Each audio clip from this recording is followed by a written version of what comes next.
ওদিকে দেখা যাচ্ছে বসিরহাটের সিএএ ক্যাম্প, সেখানে প্রচুর মানুষ ভিড় করে ফর্ম তুলছেন। এরা বাংলাদেশ থেকে আসা শরণার্থী। আমার সঙ্গে অনুপম রয়েছে সরাসরি। অনুপম, গতকাল বিকেলে ঘোষণা করা হয়েছে আজ থেকে রাজ্যে এসআইআর স্পেশাল ইন্টেন্সিভ রিভিশন হবে।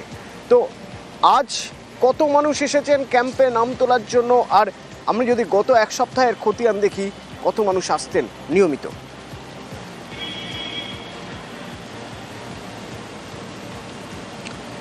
দেখো, এই যে গতকাল এসআইআর ঘোষণা হয়েছে এবং আজ সকাল থেকে কিন্তু যে সিএ এর যে ক্যাম্প করা হয়েছে সেইখানে কিন্তু একদম এই যে সীমান্তবর্তী বসিরহাট শহরে সেখানে কিন্তু সেই ক্যাম্পে কিন্তু একদম রীতিমতো ভিড় উপচে পড়েছে বলা যেতে পারে। তার কারণ এখানে যেসব যারা আসছে এই সিএএ ফর্ম ফিল আপ করছে, যারা এই পোর্টালে নাম নথিভুক্ত করছে, তারা সকলেই বাংলাদেশি এবং বাংলাদেশি শরণার্থী বলা যেতে পারে। তার কারণ এদের মূলত যেটা দাবি যে তারা বাংলাদেশ থেকে বিতাড়িত হয়ে তারা খেয়ে তারা ভারতবর্ষে এসে তারা বসবাস করছে, তাদের ভোটার লিস্টে নাম আছে, তাদের বিভিন্ন নথিপত্রে তাদের নাম আছে, কিন্তু যেহেতু এসআইআর চালু হচ্ছে তাদের কোনো রকম সমস্যা না হয় সেই জন্য তারা সিএএ এতে তারা নাম নথিভুক্ত করে রাখছে এবং এসআইআরে যাতে তাদের এই সিএএ ক্যাম্প এই নথিভুক্ত করে রাখলে যাতে এসআইআরে তাদের সুবিধা হয় এবং এসআইআরে যাতে তাদের কোনো সমস্যা না হয় সেই কারণেই তারা কিন্তু সিএএতে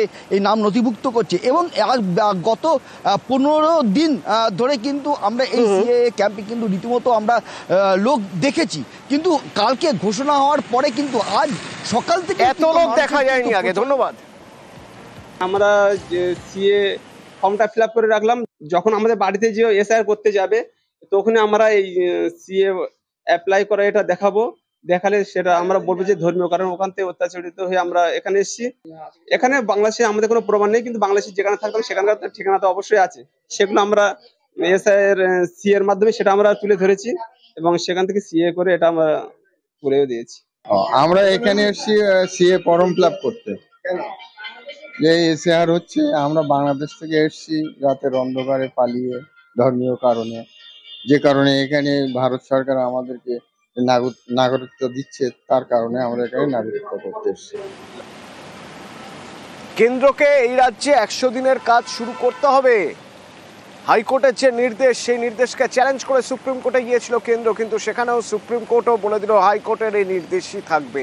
আর এরপরেই তৃণমূল এই 100 দিনের কাজে, কেন্দ্র 100 দিনের কাজ শুরু করছে না, এটাকে হাতিয়ার করে রাস্তায় নামতে চাইছে, ভোট প্রচারের অস্ত্র হিসেবে দেখছে। কি তাদের কর্মসূচি জানবো। আবির রয়েছে আমার সঙ্গে। আবির, দেখো, এখনো পর্যন্ত বকেয়া অঙ্কের পরিমাণ দাঁড়িয়েছে হচ্ছে প্রায় 57,000 কোটি টাকার কাছাকাছি। এবং তৃণমূল যেটা প্রচারে তুলে ধরতে চাইছে সেটা হচ্ছে যে হাইকোর্ট এবং সুপ্রিম কোর্ট দুটো জায়গা থেকেই বলা হলো টাকা দিতে, কিন্তু কেন্দ্রের তরফ থেকে টাকা দেওয়া হবে এমন কোনো নিশ্চয়তার কথা এখনো পর্যন্ত বলা হচ্ছে না। তারা চাইছেন হচ্ছে বিভিন্ন পাড়াগুলোতে এই নিয়ে ছোট ছোট সভা মিছিল করতে, ব্লক স্তরে বিভিন্ন ধরনের মিছিল করতে।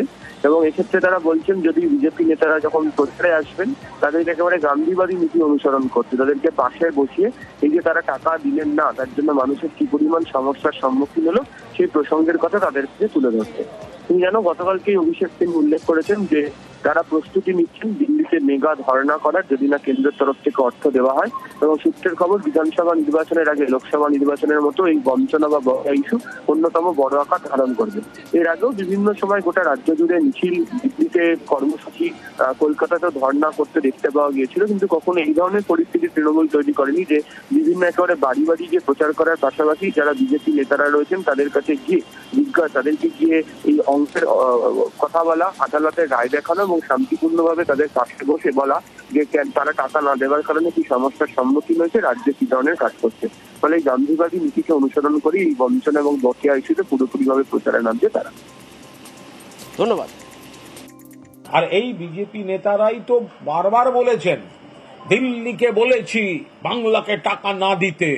তো যে নেতারা টাকা দিতে বারণ করেছিল, আপনাদের টাকা আটকে রেখেছিল, সেই নেতা যখন আপনার এলাকায় যাবে গণতান্ত্রিক পদ্ধতিতে শান্তিপূর্ণভাবে গান্ধীবাদী নীতিতে, জিজ্ঞাসা করবেন না রাজনীতি করতে এসছেন, টাকাটা কোথায়? গণতান্ত্রিক, শান্তিপূর্ণ, সম্প্রীতিমূলক, সংহতিমূলক, ঐক্যমূলক, প্রেমমূলক ভঙ্গিতে জিজ্ঞাসা করবেন না? কেন টাকা দেননি, টাকাটা আটকে রেখেছিলেন কেন, এখন রাজনীতি করতে এসছেন? ওদিকে দেখা যাচ্ছে বসিরহাটের সিএ ক্যাম্প, সেখানে প্রচুর মানুষ ভিড় করে ফর্ম তুলছেন। এরা বাংলাদেশ থেকে আসা শরণার্থী। আমার সঙ্গে অনুপম রয়েছে সরাসরি। অনুপম, গতকাল বিকেলে ঘোষণা করা হয়েছে আজ থেকে রাজ্যে এসআইআর স্পেশাল ইন্টেন্সিভ রিভিশন হবে।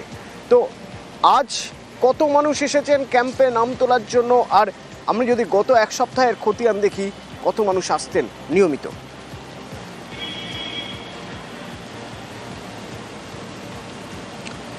দেখো, এই যে গতকাল এসআইআর ঘোষণা হয়েছে এবং আজ সকাল থেকেই কিন্তু যে সিএ এর যে ক্যাম্প করা হয়েছে সেইখানে কিন্তু একদম এই যে সীমান্তবর্তী বসিরহাট শহরে সেখানে কিন্তু সেই ক্যাম্পে কিন্তু একদম রীতিমতো ভিড় উপচে পড়েছে বলা যেতে পারে। তার কারণ এখানে যেসব যারা আসছে এই সিএ ফর্ম ফিল আপ করছে, যারা এই পোর্টালে নাম নথিভুক্ত করছে, তারা সকলেই বাংলাদেশি এবং বাংলাদেশি শরণার্থী বলা যেতে পারে। তার কারণ এদের মূলত যেটা দাবি যে তারা বাংলাদেশ থেকে বিতাড়িত হয়ে তারা ভারতবর্ষে এসে তারা বসবাস করছে, তাদের ভোটার লিস্টে নাম আছে, তাদের বিভিন্ন নথিপত্রে তাদের নাম আছে, কিন্তু যেহেতু এসআইআর চালু হচ্ছে তাদের কোনো রকম সমস্যা না হয় সেই জন্য তারা সিএএ এতে তারা নাম নথিভুক্ত করে রাখছে এবং এসআইআরে যাতে তাদের এই সিএএ ক্যাম্প এই নথিভুক্ত করে রাখলে যাতে এসআইআরে তাদের সুবিধা হয়, এসআইআরে যাতে তাদের কোনো সমস্যা না হয় সেই কারণেই তারা কিন্তু সিএএতে এই নাম নথিভুক্ত করছে। এবং গত 15 দিন ধরে কিন্তু আমরা এই সিএএ ক্যাম্পে কিন্তু রীতিমতো আমরা লোক দেখেছি, কিন্তু কালকে ঘোষণা হওয়ার পরে কিন্তু আজ সকাল থেকে এত লোক দেখা যায়নি আগে। ধন্যবাদ। আমরা সিএ ফর্মটা ফিল আপ করে রাখলাম, যখন আমাদের বাড়িতে যে এসআইআর করতে যাবে তখন আমরা এই সিএ অ্যাপ্লাই করা এটা দেখাবো, দেখালে সেটা আমরা বলবো যে ধর্মীয় কারণ ওখান থেকে অত্যাচারিত হয়ে আমরা এখানে এসেছি। এখানে বাংলাদেশে আমাদের কোনো প্রমাণ নেই, কিন্তু বাংলাদেশে যেখানে থাকতাম সেখানকার ঠিকানা তো অবশ্যই আছে, সেগুলো আমরা এসআইআর সি এর মাধ্যমে সেটা আমরা তুলে ধরেছি এবং সেখান থেকে সিএ করে এটা আমরা করেও দিয়েছি। আমরা এখানে এসেছি সিএ ফর্ম ফিল আপ করতে। যে এসআইআর হচ্ছে, আমরা বাংলাদেশ থেকে এসেছি রাতের অন্ধকারে পালিয়ে ধর্মীয় কারণে, যে কারণে এখানে ভারত সরকার আমাদেরকে নাগরিকত্ব দিচ্ছে, তার কারণে আমরা এখানে নাগরিকত্ব করতে এসেছি। কেন্দ্রকে এই রাজ্যে 100 দিনের কাজ শুরু করতে হবে। হাইকোর্টের যে নির্দেশ, সেই নির্দেশকে চ্যালেঞ্জ করে সুপ্রিম কোর্টে গিয়েছিল কেন্দ্র, কিন্তু সেখানেও সুপ্রিম কোর্টও বলে দিল হাইকোর্টের এই নির্দেশই থাকবে। আর এরপরেই তৃণমূল এই 100 দিনের কাজে কেন্দ্র 100 দিনের কাজ শুরু করছে না, এটাকে হাতিয়ার করে রাস্তায় নামতে চাইছে, ভোট প্রচারের অস্ত্র হিসেবে দেখছে। কি তাদের কর্মসূচি জানবো। আবির রয়েছে আমার সঙ্গে। আবির, দেখো, এখনো পর্যন্ত বকেয়া অঙ্কের পরিমাণ দাঁড়িয়েছে হচ্ছে প্রায় 57,000 কোটি টাকার কাছাকাছি। এবং তৃণমূল যেটা প্রচারে তুলে ধরতে চাইছে সেটা হচ্ছে যে হাইকোর্ট এবং সুপ্রিম কোর্ট দুটো জায়গা থেকেই বলা হলো টাকা দিতে, কিন্তু কেন্দ্রের তরফ থেকে টাকা দেওয়া হবে এমন কোনো নিশ্চয়তার কথা এখনো পর্যন্ত বলা হচ্ছে না। তারা চাইছেন হচ্ছে বিভিন্ন পাড়াগুলোতে এই নিয়ে ছোট ছোট সভা মিছিল করতে, ব্লক স্তরে বিভিন্ন ধরনের মিছিল করতে, এবং এক্ষেত্রে তারা বলছেন যদি বিজেপি নেতারা যখন প্রচারে আসবেন তাদেরকে একেবারে গান্ধীবাদী নীতি অনুসরণ করতে, তাদেরকে পাশে বসিয়ে এই যে তারা টাকা দিলেন না তার জন্য মানুষের কি পরিমাণ সমস্যার সম্মুখীন হলো সেই প্রসঙ্গের কথা তাদেরকে তুলে ধরছে। তুমি জানো, গতকালকে অভিষেক সিং উল্লেখ করেছেন যে তারা প্রস্তুতি নিচ্ছেন দিল্লিতে মেগা ধর্ণা করার যদি না কেন্দ্রের তরফ থেকে অর্থ দেওয়া হয়। এবং সূত্রের খবর, বিধানসভা নির্বাচনের আগে লোকসভা নির্বাচনের মতো এই বঞ্চনা বা বকেয়া ইস্যু অন্যতম বড় আকার ধারণ করবে। এর আগেও বিভিন্ন সময় গোটা রাজ্য জুড়ে মিছিল, দিল্লিতে কর্মসূচি, কলকাতাতেও ধর্ণা করতে দেখতে পাওয়া গিয়েছিল, কিন্তু কখনো এই ধরনের পরিস্থিতি তৃণমূল তৈরি করেনি যে বিভিন্ন একেবারে বাড়ি বাড়ি গিয়ে প্রচার করার পাশাপাশি যারা বিজেপি নেতারা রয়েছেন তাদের কাছে গিয়ে তাদেরকে গিয়ে এই অংশের কথা বলা, আদালতের রায় দেখানো এবং শান্তিপূর্ণভাবে তাদের পাশে বসে বলা যে তারা টাকা না দেওয়ার কারণে কি সমস্যার সম্মুখীন হয়েছে, রাজ্যে কি ধরনের কাজ করছে। ফলে এই গান্ধীবাদী নীতিকে অনুসরণ করে এই বঞ্চনা এবং বকেয়া ইস্যুতে পুরোপুরিভাবে প্রচারে নামছে তারা। ধন্যবাদ। আর এই বিজেপি নেতারাই তো বারবার বলেছেন, দিল্লিকে বলেছি বাংলাকে টাকা না দিতে। তো যে নেতারা টাকা দিতে বারণ করেছিল, আপনাদের টাকা আটকে রেখেছিল, সেই নেতা যখন আপনার এলাকায় যাবে গণতান্ত্রিক পদ্ধতিতে শান্তিপূর্ণভাবে গান্ধীবাদী নীতিতে, জিজ্ঞাসা করবেন না রাজনীতি করতে এসছেন টাকাটা কোথায়? গণতান্ত্রিক, শান্তিপূর্ণ, সম্প্রীতিমূলক, সংহতিমূলক, ঐক্যমূলক, প্রেমমূলক ভঙ্গিতে জিজ্ঞাসা করবেন না কেন টাকা দেননি, টাকাটা আটকে রেখেছিলেন কেন, এখন রাজনীতি করতে এসছেন।